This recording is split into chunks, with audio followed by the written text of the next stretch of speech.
तौबा करें अल्लाह से अपने सारे गुनाहों की, आइंदा अपने आप से वादा करें कि इस तरह की कोई हरकत नहीं क्या करें। आईने तरीकेकार से जो है शहबाज शरीफ को वजीर आला की सीट छोड़ देनी चाहिए? बिल्कुल, उसको तो अभी अगर जरा सा भी उसमें, बल्कि ये उसकी सियासी तौर पे एक बड़ी जीत भी हो सकती है कि उसने ना शर्म में आके छोड़ दिया है कि यार मेरा बनता नहीं है, क्योंकि लेकिन ये बेशर्म है, ये करेंगे नहीं ऐसा।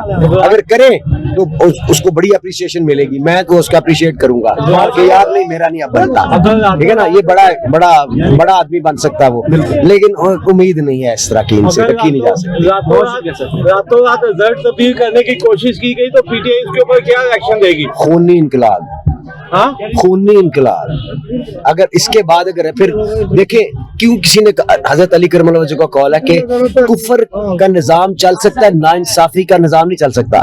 लोग एक हद तक जाके बर्दाश्त करते हैं, फिर उसके बाद उनकी जुबान गंदी होना शुरू होती है, फिर जब वो भी इंतहा को पहुंचते फिर भी इंसाफ नहीं मिलता, फिर वो तंग आकर, वो कहते हैं ना तंग आमद बजंग आमद, फिर जंग पर उतरते हैं लोग, फिर खूनी इनकलाब आता है।